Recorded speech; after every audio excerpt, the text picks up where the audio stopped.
इधर देखिएगा, राजस्थान के दुर्गों की बात हम प्रारंभ कर रहे हैं। अगर हम बात करें दुर्ग निर्माण परंपरा के बारे में, तो शायद मैंने आपको शायद पिछले सेशन में हमारी चर्चा प्रारंभ भी हो गई थी। लिखवा है कुछ नहीं, अभी तक कुछ भी नहीं लिखवा है। दुर्ग निर्माण परंपरा की बात अगर की जाए तो मैंने ये कहा था कि राजस्थान का जो स्थान आता है बच्चों, ये स्थान अपना कौन सा है जी? तीसरा। पहला स्थान आता है किसका? महाराष्ट्र। महाराष्ट्र के बाद दूसरा स्थान किसका है? एमपी का। और तीसरा स्थान पड़ता है बच्चों किसका? राजस्थान। तो दुर्ग निर्माण परंपरा में राजस्थान में ऐसा कोई क्षेत्र नहीं है जहां पर कोई दुर्ग, किला या छोटी घड़ी नहीं हो। यही एक कारण है कि महाराष्ट्र और एमपी के बाद राजस्थान का दुर्ग निर्माण परंपरा में तीसरा स्थान आता है। और साथ ही साथ अगर हम बात करें राजस्थान में दुर्ग के निर्माण के साक्ष्य के बारे में, तो आपने देखा होगा बच्चों, सबसे पहले अपने एक सभ्यता जिसके बारे में हमने बात की थी, नाम क्या था? कालीबंगा। इस कालीबंगा सभ्यता में मैंने ये कहा था कि यहां पर अपने को दुर्ग का साक्ष्य प्राप्त होता है। मैंने नगर के दो भागों में बसे होने की बात आपको बताई थी, एक था दुर्ग टीला और एक था नगर टीला।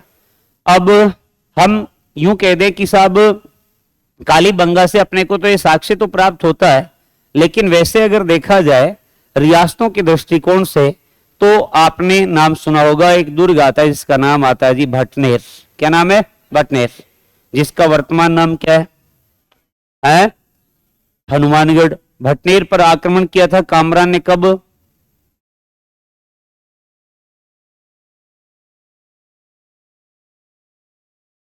दिक्कत यही है, कृपा यही अटकी हुई है। हुमायूं के भाई कामरान ने भटनेर पर आक्रमण कब किया? 1534। और भटनेर पर आक्रमण करने के बाद उसने अधिकार किया किस पर? बीकानेर पर। बीकानेर का राजा कौन? रावजेत सिंह। और रावजेत सिंह ने भटनेर के युद्ध में, आपके रावजेत सिंह ने राती घाटी के युद्ध में हुमायूं के भाई कामरान को क्या कर दिया? पराजित। ये प्रश्न पूछा गया आपसे। अब ऐसे प्रश्न पूछे जाते हैं। तो भटनेर दुर्ग जो है, इसके लिए बात अगर की जाए 295 एडी में ये बना था, 295 ईस्वी में। और ये राजस्थान का सबसे प्राचीन दुर्ग बच्चों जो वर्तमान में अपने है, ये माना जाता है। अगर हम कह दें कि दिल्ली पर तुर्क अफगान सत्ता जब स्थापित होती है, तो तुर्क अफगान सत्ता की स्थापना के बाद यहाँ के स्थानीय शासकों ने पहाड़ी दुर्गों का निर्माण प्रारंभ किया।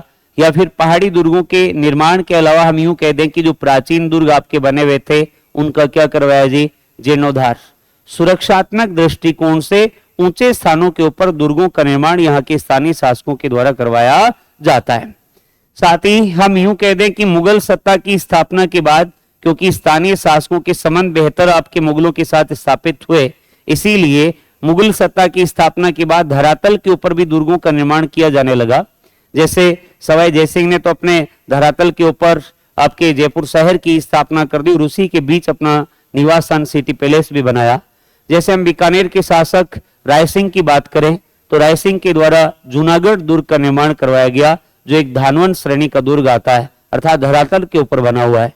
और जब हम आमेर की बात करेंगे और इस जूनागढ़ की बात करेंगे, तो बच्चों जो इन दुर्गों का स्थापत्य है, इन स्थापत्य के ऊपर भी अपने को मुगल शैली का प्रभाव देखने को मिलता है। कालांतर में मराठों से अपने राजपूताने के शासकों ने अपनी रक्षा के लिए ब्रिटिश ईस्ट इंडिया कंपनी के साथ में सहायक संधियां हस्ताक्षरित की। और अंग्रेजों का प्रभाव अपने रियासतों पर 1857 की क्रांति के बाद और बढ़ा, तो अंग्रेजी स्थापत्य जो था उसका भी प्रभाव अपने यहाँ पर कालांतर में हुए निर्माण कार्यों पर अपने को देखने को मिलता है। ये तो कुछ बेसिक बातें हमने यहाँ पर दुर्ग निर्माण परंपरा की हैं। अगर हम दुर्ग निर्माण परंपरा की महत्वपूर्ण विशेषताओं की बात करें, क्या अपने यहाँ पर जो भी दुर्ग बने थे, ये दुर्ग मुख्य मार्गों पर अवस्थित थे क्या? अरे थे या नहीं थे? मुख्य मार्ग पर अवस्थित ये दुर्ग जो थे, ये अपने राजा अपने निवास के लिए बनवाता था। राजा अपने निवास के साथ साथ, क्योंकि इनमें कोषागार का निर्माण भी किया जाता, राजा अपने धन की क्या चाहता है? सुरक्षा चाहता है। जब भी राजा के ऊपर आक्रमण हो जाए, उसकी जनता की वो क्या चाहता है? सुरक्षा चाहता है। इसीलिए ऊंचे स्थानों के ऊपर इनका निर्माण करवाया जाता है। सामान्यतः दुर्ग मुख्य मार्गों पर अवस्थित है। राजा अपने निवास, अपने धन संग्रह की सुरक्षा या आक्रमण के समय साम्राज्य की जनता की सुरक्षा के लिए इन दुर्गों का क्या करवाता था? निर्माण। आपको यह भी विदित होना चाहिए कि दुर्ग जो है ये इनके चारों तरफ बच्चों क्या आपकी सुरक्षा के लिए एक परकोटा बना होता था। क्या परकोटे का मतलब एक सुरक्षा के लिए मोटी दीवार का निर्माण करवाया जाता था। परकोटे के अलावा हम ऐसा कह सकते हैं कि साहब ये जो दुर्ग हुआ करते थे उनमें न केवल एक ही प्रवेश द्वार होता था बल्कि अनेक प्रवेश द्वार हुआ करते थे। जैसे मैंने आपको चित्तौड़गढ़ दुर्ग जो है उसके कुल कितने प्रवेश द्वार बताए थे, 7 बताए थे क्या। और जब हम कुंभलगढ़ दुर्ग की बात करते हैं तो 9 प्रवेश द्वार देखते हैं। रणथंभौर दुर्ग की बात अगर की जाए तो वहां पर भी 7 प्रवेश द्वार आते हैं। इसका मतलब दुश्मन को दुर्ग के भीतर घुसने से रोकने के लिए अनेक प्रवेश द्वारों का क्या करवाया जाता, निर्माण। और अनेक प्रवेश द्वारों के साथ साथ जैसा आपके अवधेश ने बताया कि न केवल मुख्य प्रवेश द्वार बल्कि गुप्त मार्ग भी हुआ करते थे। क्या आक्रमण के समय इन गुप्त मार्गों से निकल करके बचा जा सकता था। इसके अलावा अगर हम देखें तो राजा जो है उसके द्वारा न केवल दुर्ग निर्माण परंपरा में एक परकोटा बनाया गया है बल्कि अपने निज निवास के लिए उसके द्वारा महल, जल स्थापत्य की बात अगर की जाएगी तो उसके द्वारा पेयजल की आपूर्ति के लिए तालाब या फिर कुंड आदि का निर्माण किया जाता था। धार्मिक भावनाओं को ध्यान में रखते हुए अंदर मंदिर आदि का भी क्या करवाया जाता था, निर्माण। तो दुर्ग निर्माण परंपरा के साथ ही जल स्थापत्य कला का भी विकास हुआ। विभिन्न प्रकार के सजावटी महलों का निर्माण होता है और धार्मिक भावना की आस्था, धार्मिक भावना को ध्यान में रखते हुए मंदिरों का निर्माण भी इन शासकों के द्वारा दुर्गों के भीतर करवाया जाता है। तो ये हमने देखी राजस्थान के दुर्गों की कुछ महत्वपूर्ण विशेषताएं। अगर हम शुक्र नीति के अनुसार बात करें तो शुक्र नीति के अनुसार बच्चों राजस्थान के दुर्ग जो हैं उन्हें कुल 9 श्रेणियों में विभाजित किया गया है। कितनी श्रेणियों में, 9 श्रेणियों में, जिनमें से एक श्रेणी आती है बच्चों, इसका नाम आता है एरण। क्या नाम है, एरण दुर्ग। कैसा दुर्ग, एरण दुर्ग का मतलब यह है कि एक ऐसा दुर्ग जिसका जो आपके रास्ता जो है, जहां तक दुर्ग तक पहुंचने का रास्ता जो है वह दुर्गम या फिर हम यूं कह दे कि साहब वो क्या हो, कठिन हो, जहां पर बीच में पथरीला भूभाग हो, उबड़ खाबड़ रास्ता हो या फिर कोई घना जंगल बीच में पड़ता हो या फिर आपकी कंटीली झाड़ियां मार्ग में हो। वह दुर्ग जिस तक पहुंचने का मार्ग कठिन हो वह दुर्ग आपका एरण दुर्ग कहलाता है। क्या कहलाता है, एरण। इसी प्रकार बच्चों एक दुर्ग आता है, इसका नाम आता है आपके पारिक दुर्ग। और पारिक के अलावा एक दुर्ग आता है, इसका नाम आता है बच्चों आपके पारिद। मैंने 2 प्रकार के दुर्गों के नाम लिखे हैं। पहला कौन सा, पारिख। इसके लास्ट में क्या लिखा हुआ है, ख। इसका मतलब वह दुर्ग जिसके चारों तरफ सुरक्षा के लिए क्या बनाई गई हो, खाई, वह दुर्ग क्या कहलाता है पारिक। इसी प्रकार वह दुर्ग जिसके चारों तरफ सुरक्षा के लिए परकोटे का निर्माण किया गया हो। लगभग परकोटा आपको सभी दुर्गों में देखने को मिलता है। तो सुरक्षा के लिए परकोटे का निर्माण जिस दुर्ग के चारों तरफ किया गया हो वह आपके पारिद दुर्ग कहलाता है। क्या कहलाता है जी, पारिद। एक आता बच्चों इस दुर्ग का नाम आता है सैन्य दुर्ग। कैसा नाम है, सैन्य। और सैन्य के अलावा एक आता है, इसका नाम आता है सहाय। मैंने आपको 2 दुर्गों के नाम बताए, पहला कौन सा, सैन्य, दूसरा सहाय। सैन्य दुर्ग वह दुर्ग होता है जिसमें राजा का निवास तो है ही है, राजा के निवास के साथ साथ बच्चों किसका निवास हो, सेना या सूरवीरों के निवास की व्यवस्था जिस दुर्ग के भीतर की गई हो वह आपका सैन्य दुर्ग कहलाता है।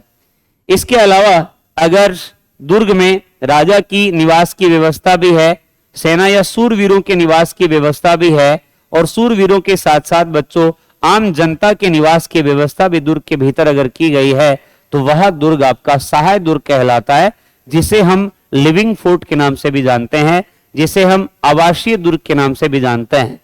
जैसे अपने राजस्थान का सबसे बड़ा आवासीय दुर्ग चित्तौड़गढ़ दुर्ग आता है, एक दुर्ग आता है जैसलमेर, वह भी आवासीय श्रेणी का दुर्ग है। तो राजा और सुरवीरों के साथ साथ आम जनता के निवास की व्यवस्था हो वह दुर्ग आपका कौन सा है, सहाय। तो एक बार फिर से देखिए, जिसका रास्ता दुर्गम हो या कठिन हो वह कौन सा, एरण। वह दुर्ग जिसके चारों तरफ सुरक्षा के लिए खाई बनी हुआ है। एक आपके जिसके चारों तरफ परकोटा बना हुआ है, पारिद। जिसमें राजा के साथ साथ सेना या सुरवीरों के निवास की व्यवस्था हुआ है, सैन्य। एक मैंने आपको बताया राजा सुरवीरों के साथ आम जनता के निवास की व्यवस्था हुआ क्या कहलाता है, सहाय। इसके अलावा बच्चों एक दुर्ग आता है जिसका नाम आता है गिरि दुर्ग। क्या नाम है? गिरि। इसके नाम से ही आपको आइडिया लग रहा है किसी पहाड़ी या फिर किसी पर्वत या फिर आपके किसी पठार के ऊपरी भाग के ऊपर बना हुआ दुर्ग जो है वह गिरि दुर्ग कहलाता है। अब इसमें पठार मैंने इसलिए लिखा क्योंकि अपने जो चित्तौड़गढ़ है वो एक पठार के ऊपर बना हुआ दुर्ग है। किस पठार पर? मेसा के पठार के ऊपर। कौन सा पठार है? इसीलिए मैंने ये कहा कि जो आपके चित्तौड़गढ़ है वो भी गिरि श्रेणी को पूर्ण करता है। अब गिरि श्रेणी को पूर्ण करता है इसका मतलब यह है कि गढ़ तो गढ़ चित्तौड़, बाकी सब गढ़िया। चित्तौड़गढ़ जो है वो केवल और केवल धानवन श्रेणी को छोड़कर बाकी सभी शेष श्रेणियों को क्या करता है? पूर्ण करता है। इसका मतलब पठार के ऊपर बना हुआ दुर्ग जो होगा वह भी आपके गिरि दुर्ग में शामिल किया जाएगा। गिरि के अलावा बच्चों एक आता है, इसका नाम आता है जल दुर्ग, या फिर इसी जल को ही कहा जाता है आपके ओदक दुर्ग। जल या ओदक। और इसका मतलब यह है कि वह दुर्ग जो किसी आपके जल राशि से घिरा हुआ हो। जल राशि से घिरा होने के अलावा हो सकता है वो नदियों के संगम के ऊपर बना हो या फिर किसी नदी के किनारे के ऊपर बना हो, वह जल या उदक श्रेणी का दुर्ग कहलाता है। जैसे हम बात करते हैं गागरोन की, काली सिंध और आहू नदियों के संगम के ऊपर बना हुआ दुर्ग है कौन सा? गागरोन। तो वह जल या उदक दुर्ग की श्रेणी में आएगा। इसी प्रकार बच्चों एक आता है आपके जिसका नाम आता है धानवन। क्या नाम है? एक बार फिर बोलिए देखे। धानवन। धानवन का मतलब क्या होता है? जो धरातल के ऊपर बना हो या फिर जो मरुस्थल से घिरा हुआ हो। तो जैसे मैंने आपको एक उदाहरण बताया थोड़ी देर पहले कि अपने बीकानेर का जूनागढ़ जो है वह धरातल के ऊपर बना हुआ दुर्ग आता है। जैसे अगर आप कभी भरतपुर गए हो तो आपने भरतपुर का लोहागढ़ अगर देखा हो तो लोहागढ़ भी धरातल के ऊपर बना हुआ है। अब आपके मन में विचार आएगा सर उसके चारों तरफ भी जल राशि है, लेकिन वो जल राशि सुजान गंगा नहर के माध्यम से भरी गई है। वह किसी नदी आदि से आदि की जल राशि से नहीं घिरा हुआ, वह सुरक्षात्मक दृष्टिकोण से खाई बना करके उसमें पानी भरा गया है ताकि जब भी कोई आक्रांता के द्वारा आक्रमण किया जाए उसमें जहरीले आपके समुद्री जीवों को छोड़ दिया जाए या फिर मगरमच्छ आदि को छोड़ दिया जाए जिससे दुर्ग की रक्षा की जा सके। तो धानवन श्रेणी का दुर्ग वह होता है जो बच्चों आपके किसके ऊपर बना हो? धरातल के ऊपर। एक आता है बच्चों इसका नाम आता है वन दुर्ग। क्या नाम है? वन दुर्ग के नाम से ही पता लग रहा है आपको कि घने जंगल या वन के भीतर बना हुआ दुर्ग जो होगा वह किस श्रेणी का होगा? वन। जैसे अगर आप कभी रणथंबोर गए हैं तो रणथंबोर टाइगर रिजर्व भी है वहां पर और घना जंगल भी पड़ता है साथ में लगता हुआ। उसी घने जंगल को पार करने के बाद हम पहुंचते हैं रणथंबोर दुर्ग के पास में जहां पर एक पहाड़ी के ऊपर दुर्ग ये बना हुआ है। तो इस प्रकार से हमने देखा दुर्गों की कुल बच्चों कितनी श्रेणियां बताई? 9। पहली कौन सी? एरण का मतलब जिसका रास्ता दुर्गम या कठिन हो। एक दुर्ग जिसके चारों तरफ सुरक्षा के लिए खाई बनी हुआ कैसा? वह दुर्ग जिसके चारों तरफ सुरक्षा के लिए परकोटा बना हुआ कैसा? पारित। एक ऐसा दुर्ग जहां पर राजा के साथ शूरवीरों के निवास की व्यवस्था हो, सैन्य। कैसा दुर्ग? वह दुर्ग जिसमें राजा शूरवीरों के साथ साथ आम जनता के निवास की व्यवस्था हुआ, सहाय। एक आता है कौन सा? गिरि, जो किसी पर्वत पहाड़ी या फिर पठार के ऊपर बना हुआ दुर्ग होता है। किसी जल राशि से घिरा हुआ कैसा? जल या ओदक। एक आता है बच्चों कौन सा? धानवन, जो धरातल के ऊपर बना हो या फिर बच्चों यह जैसे आपके मरुस्थल में बना हो। तो मरुस्थल में बना हुआ एक दुर्ग जैसे आप बता सकते हैं कौन सा दुर्ग है? जैसलमेर का दुर्ग। और कहां का? एक आपके वन श्रेणी का मतलब जो घने जंगल या वन के भीतर बना हुआ दुर्ग होता है। अब एग्जाम की तैयारी को और बेहतर करने के लिए हमारे चैनल को लाइक, शेयर और सब्सक्राइब करना ना भूलें।